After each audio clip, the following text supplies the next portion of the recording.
Hi hello नमस्कार, मी सीमा तुमचं आणखीन एका नवीन व्हिडिओमध्ये अगदी मनापासून स्वागत करते। तर संध्याकाळची वेळ होती आणि स्वयंपाकाला थोडासा वेळ होता, तर म्हटलं आपण काहीतरी काम करून घेऊया। तर तेवढ्यात माझ्या लक्षात आलं की आपल्याला मनी प्लांटचे कटिंग बनवायचे आहेत आणि ही जी कुंडी आहे ना मनी प्लांटची, ती पूर्ण गच्च भरलेली आहे मनी प्लांटनी। कारण आहे ना तो खूप छान ग्रो झालेला, परंतु त्याला उन्हाळ्यामध्ये म्हणजे अशी पिवळी पिवळी पानं झाली होती आणि पानं पिवळी झाल्यामुळे मी ती काढून टाकत होते आणि त्याची जी फांद्या आहेत ना त्या म्हणजे अशा रिकाम्या झालेल्या होत्या। तर म्हटलं आता उन्हाळ्याचा तो कट करून देखील व्यवस्थित काही तो वाढणार नाही किंवा छान देखील होणार नाही, यासाठी मी तिथंच त्या वेलीचे रोल करून त्याच्यामध्ये ठेवलं। तर त्या वेलीने म्हणजे मुळं तयार केली होती, त्याच्यामुळे काढायला थोडंसं अवघड जात होतं, परंतु मी छान असे कटिंग करून घेतले आणि ते कटिंग आता मी आतमध्ये घेऊन आले की जेणेकरून ते मला आता व्यवस्थित कटिंग करून एका ग्लासमध्ये ठेवायचे आहेत, जेणेकरून मग त्याच्यापासून छान असे रोपं तयार होतील। हा जो मनी प्लांट आहे ना तो मी साधारणतः 5 वर्षापूर्वी तरी आणलेला आहे। पार्लरमध्ये गेली होती, त्या ताईंकडून थोडंसं घेऊन आले, तर त्याचं बरंच झालं, परंतु तेवढं काही व्यवस्थित माझ्याच्यानी हँडल होत नाही, त्याच्यामुळे मग अगदी छान असे देखील मनी प्लांट नाही आहेत, परंतु व्यवस्थित आहेत। तर हा जो मनी प्लांट आहे ना तो कुठल्या प्रकारचा आहे तो काही मला माहित नाही, मनी प्लांटचे देखील बरेच प्रकार असतात। तर इथं छान असे कटिंग करून घेतले। त्यानंतर 2 रबर आणले, 2 ग्लास घेतले। हे जे ग्लास आहेत ते म्हणजे जास्त वापरात नसतात काचेचे, त्याच्यामुळे मग त्याच्यामध्येच आता मी इथं कटिंग बनवून एक असा जुडा बनवून ठेवलेला आहे, जेणेकरून त्याला छान असे मुळं फुटतील आणि मुळं फुटल्यानंतर मग मी त्याला कुंडीमध्ये लावणार आहे। तर साधारणतः 8-10 दिवसामध्ये त्याला छान अशा मुळ्या येऊन जातात। तर हे जे ग्लास आहेत ना ते आता मी खिडकीमध्ये ठेवलेले आहेत आणि खिडकीमध्येच ठेवणार, जेणेकरून त्याला छान हवा देखील लागेल आणि व्यवस्थित असं वातावरण भेटलं तर ते पटकन अशा त्याला मुळ्या येतात। तर कटिंग वगैरे कट करून घेतले, त्यानंतर ग्लास ठेवले, जी काही माती पानं पडलेली होतं ते लगेचच आवरून घेतलं, किचन ओटा क्लीन केला आणि पुढे मी सांगत होते की बॉटलमध्ये देखील तुम्ही लावू शकता। तर व्हिडिओ हा तुम्ही कंटिन्यू करा। शुभ संध्याकाळ सर्वांना। तर आता 6 वाजलेत आणि मी स्वयंपाकाला लागणार आहे। तर आज मी बनवणार आहे आळूच्या पानाच्या वड्या। हे जे आळूची पानं आहेत ना ते न धुता मी फक्त पेपरमध्ये गुंडाळून एका प्लास्टिकच्या पिशवीमध्ये ठेवलेले होते। थोडे थोडे त्याचे देठ कट करून ठेवले, जेणेकरून मग ठेवायला देखील व्यवस्थित आपल्याला येतं। तर आता ही जी पानं आहेत ती पहिले तर मी स्वच्छ धुवून घेते आणि मस्त आळूच्या वड्या बनवायच्या आहेत आज। कारण फ्रेश आहे तोपर्यंत बनवलं तर चांगली गोष्ट आहे, मग सुकल्यानंतर त्या आळूच्या वड्यांची चव देखील छान लागत नाही, यासाठी आळूची पानं स्वच्छ धुवून एका ताटामध्ये ठेवलीत। आता त्यासाठी वाटण बनवून घ्यायचंय। तर त्याच्यासाठी या इथं प्लेटमध्ये मी 7-8 हिरव्या मिरच्या, 10-12 लसणाच्या पाकळ्या, थोडासा ओवा, थोडेसे जिरे घेतलेले आहेत आणि त्यामध्ये थोडीशी कोथिंबीर देखील टाकून घ्यायची आणि त्यामध्ये चवीपुरतं मीठ टाकून आता हे आपण सर्व व्यवस्थित वाटून घ्यायचं। पाणी वगैरे काहीच न टाकता वाटून घेते। इथं सर्व जिन्नस वाटून घेतलेत आणि छान असं वाटण देखील झालेलं आहे। तर आता आपण लगेचच पीठ भिजवून घेऊया। इथं बाउल मध्ये मी मोठी 1 वाटी बेसन पीठ घेतलेलं आहे। हे मुगाचं पीठ आहे, त्याच्यामुळे जास्त पिवळं तुम्हाला दिसणार नाही।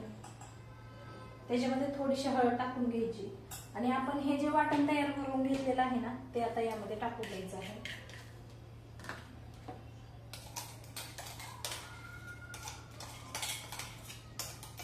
व्यवस्थित असं मिक्स करून घ्यायचं, त्याच्यात एकसारखं असं पीठ आता हे भिजवून घेते मी।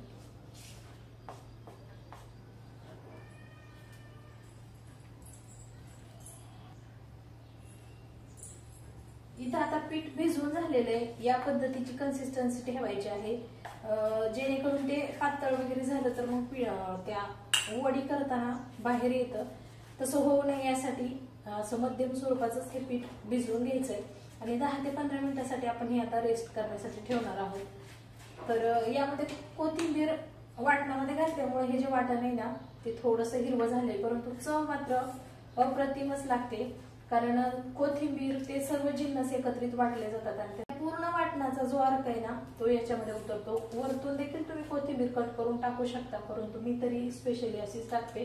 तर आता 10-15 मिनिट आपण हे असंच ठेवूया आणि त्यानंतर मग वड्या लगेचच बनवून घेऊया। पीठ जोपर्यंत भिजतंय तोपर्यंत आपण पुढची तयारी लगेचच करून घेऊया। हे जे पानं आहेत ना त्याचे राहिलेले जे देठ आहेत ते देखील कट करायचे आणि ह्या ज्या शिरा आहेत ना त्या आपण ही लाटणं घेऊन थोड्याशा मोडून घ्यायच्या आहेत। जेणेकरून मग आपल्या घशाला खरखर होत नाही। आणि ही पानं जी आहेत ती छोटी छोटी आहेत, त्याच्यामुळे घशाला काही प्रॉब्लेम वगैरे येत नाही। जर पानं मोठी असतील तर तुम्ही ते पीठ बनवलंय ना त्याच्यामध्ये थोडंसं चिंचेचं पाणी टाकू शकता, त्याच्यामुळे देखील घशाला खरखर वगैरे अजिबात होत नाही। तर आता सर्व पानांच्या मी या अशा पद्धतीने शिरा मोडून घेते, जेणेकरून त्या पटकन देखील होतात वड्या आणि खायला देखील छान लागतात। आणि आपण तयार करून ठेवलेलं जे पीठ आहे ना ते छान असं भिजलेलं आहे, तर त्यामध्ये शेवटी आपण थोडासा म्हणजे चिमूटभर सोडा टाकून घेतलेला आहे आणि तो व्यवस्थित असा मिक्स करून घ्यायचा आहे, जेणेकरून त्या म्हणजे थोड्याशा हलक्या फुलक्या होतात आणि पचायला देखील सोप्या जातात। तर आता एक एक पानाला व्यवस्थित असं मी हे पीठ लावून घेते। आता हे पीठ लावताना आपण हातानेच लावायचं आहे, जेणेकरून ते एकसारखं लागलं जातं आणि जास्त म्हणजे जास्त देखील नाही लावायचं आणि अगदी कमी देखील नाही, मध्यम स्वरूपात लावून घ्यायचं, जेणेकरून त्या खायला देखील छान लागतात। आणि आत जर जास्त पीठ लावलं गेलं तर ते आतपर्यंत व्यवस्थित शिजल्या जात नाहीत, यासाठी।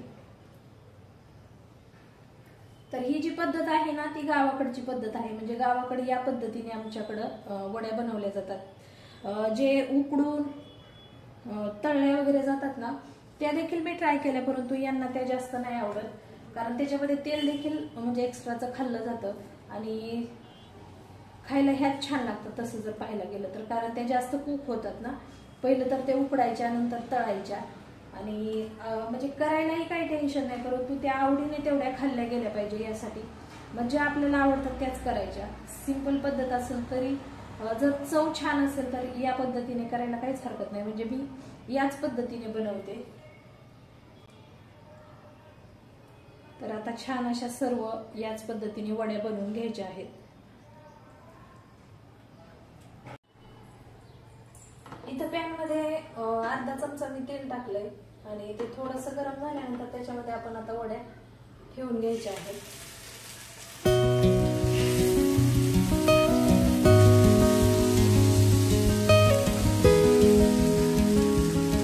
इथं सर्व वड्या ठेवून घेतल्यात आणि आता त्यावरती झाकण ठेवायचं आहे। मी अगदी कमी गॅसवरती या वड्या व्यवस्थित अशा भाजून घ्यायच्या आहेत, अधूनमधून त्याची पलटी करायची आणि आणखी थोडंसं तेल टाकून मस्त अशा मी भाजून घेते आणि शेवटी तुम्हाला दाखवते।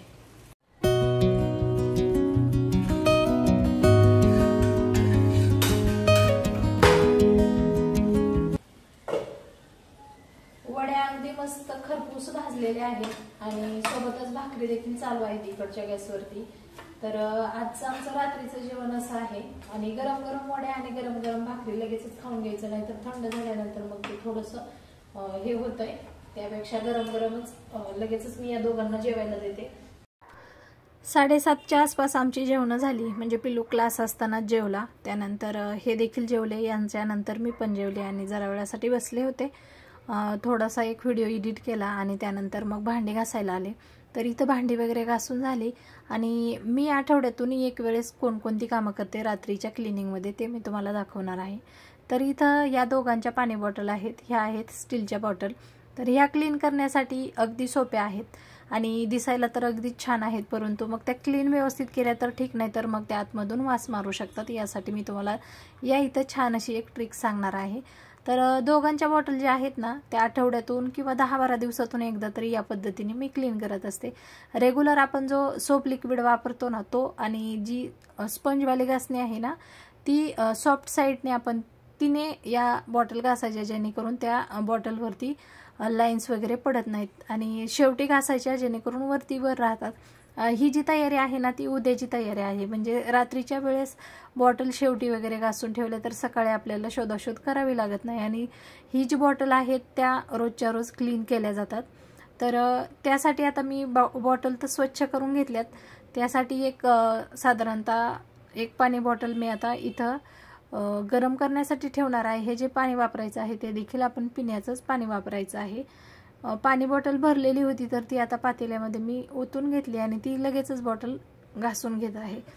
ही जी सवय आहे ना म्हणजे लगे हाता आपली कामं जी आहेत ना ती पटपट अशी करून घ्यायची, ही कामं आपलीच आहेत तर आपल्यालाच करावी लागणार आहेत आणि आपण जर कामाचं नियोजन केलं तर नक्कीच या गोष्टीचा आपल्याला खूप सारा फायदा होणार आहे। त्याचबरोबर आपल्या कामाचा देखील ताण आपल्याला म्हणजे जास्त येणार नाही आणि अगदी सोप्या पद्धतीने कामं केली जातात।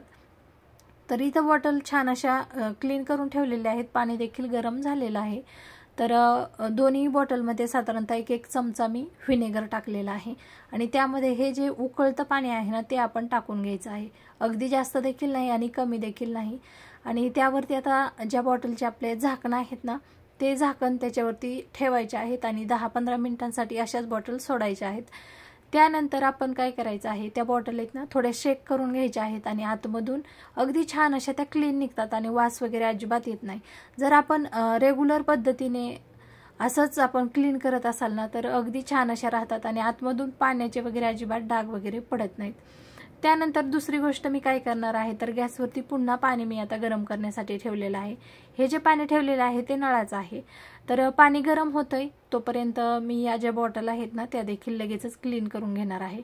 त्या ऑलरेडी क्लीन आहेत परंतु आता शेवटचा जो हात आहे ना तो मारून घ्यायचा म्हणजे जेणेकरून त्या व्यवस्थित राहतील आणि सकाळी आपल्याला त्या अगदी सहजतेने वापरायला भेटतील. तर बॉटल क्लीन झाल्या त्यानंतर पाणी उकळतंय तोपर्यंत मी बाजूने लगेचच गॅस वगैरे हे ते सर्व काही क्लीन करून घेतलेलं आहे. आणि संध्याकाळची जी कामं आहेत ना ती आपण पटपट करून घ्यायची आहेत जेणेकरून मग आपल्याला स्वतःला जर काही म्हणजे केसांना तेल लावायचं असेल किंवा जे काही स्किन केअर वगैरे असेल त्यासाठी देखील वेळ मिळतो. तर इथं पाणी छान असं कडकडीत गरम झालंय. त्यामध्ये मी साधारणतः थोडंसं हँडवॉश लिक्विड टाकलेलं आहे. तसं तर डिशवॉश लिक्विड टाकलं तरी छान परंतु माझं संपलेलं आहे त्याच्यामुळे मग हँडवॉश लिक्विड टाकून घेतलं आणि त्यामध्ये मी आता टाकलेले आहेत घासणी आणि हा जो ब्रश आहे ना तो देखील किचनमधलाच आहे. तर हे जे आहे ना ते आठवड्यातून एक वेळेस मी संध्याकाळच्या वेळेसची जी तयारी आहे किंवा रात्रीच्या जेवणानंतर या दोन्ही वेळामध्ये मी ह्या ज्या घासण्या वगैरे आहेत ना त्या स्वच्छ करून घेते. 8-10 दिवसातून एकदा या घासण्या आपण अशा पद्धतीने स्वच्छ केल्या आणि जास्त खराब झाल्यानंतर आपण तसंही फेकूनच देतो परंतु या घासण्यांमध्ये जे आपण भांडे वगैरे घासताना जे अन्नकण जाऊन बसतात ते जर व्यवस्थित स्वच्छ नाही केले तर त्यापासून खूप जास्त बॅक्टेरिया तयार होतात. त्यासाठी मी या गोष्टी आठवड्यातून एकदा किंवा 10-12 दिवसातून एकदा नक्की करते. तर आता घासण्या तर स्वच्छ झालेल्या आहेत त्या व्यवस्थित धुवून घ्यायच्या आणि अगदी अशा उभ्या करून ठेवायच्या सुकट ठेवायच्या आणि दिवसा देखील मी हे घासणी साबण भांड्याचा वगैरे ते ना थोडंसं गॅलरीमध्ये ऊन वगैरे पडल्यासारखं झालं की मी तिकडे नेऊन ठेवत असते तो डब्बा. त्यानंतर लगेचच पातेलं वगैरे मी स्वच्छ करून घेतलं आणि ह्या ज्या घासण्या आहेत ना त्या स्वच्छ करून आता मी खिडकीमध्येच हा साबणाचा डब्बा वगैरे ठेवते. ही जी कामं आहेत ना ती आपण नक्की करत जा जेणेकरून आपल्या किचनमध्ये हायजीन मेंटेन राहतं. त्याचबरोबर आपल्याला पावसाळ्यामध्ये या गोष्टी करणं खरंच खूप जास्त जरुरी आहे. शेवटचं काम म्हणजे जो कपडा मी पुसण्यासाठी वगैरे वापरते ना त्याला थोडंसं लिक्विड लावून घेतला आणि तो देखील लगेचच आता मी क्लीन करून घेतलेला आहे. तर ही जी कामं आहेत ना संध्याकाळची माझी कामं असतात आणि या पद्धतीने मी माझं रात्रीचं किचन क्लीन करत असते. जर तुम्हाला या टिप्स आवडत असतील तर तुम्ही देखील ताईंनो नक्की फॉलो करा. तर फायनली आपली रात्रीची किचन क्लिनिंग झालेली आहे. तुम्ही पाहू शकता अगदी मस्त असं माझं किचन क्लीन झालंय. तर आजचा व्हिडिओ असा होता, कसा वाटला ते नक्की सांगा. जर तुम्हाला हा व्हिडिओ आवडला तर व्हिडिओला लाईक करा, शेअर करा, तसेच चॅनलला सबस्क्राईब जरूर करा. पुन्हा भेटू अशाच एका छानशा व्हिडिओ सोबत. तोपर्यंत सर्वांना बाय बाय आणि गुड नाईट.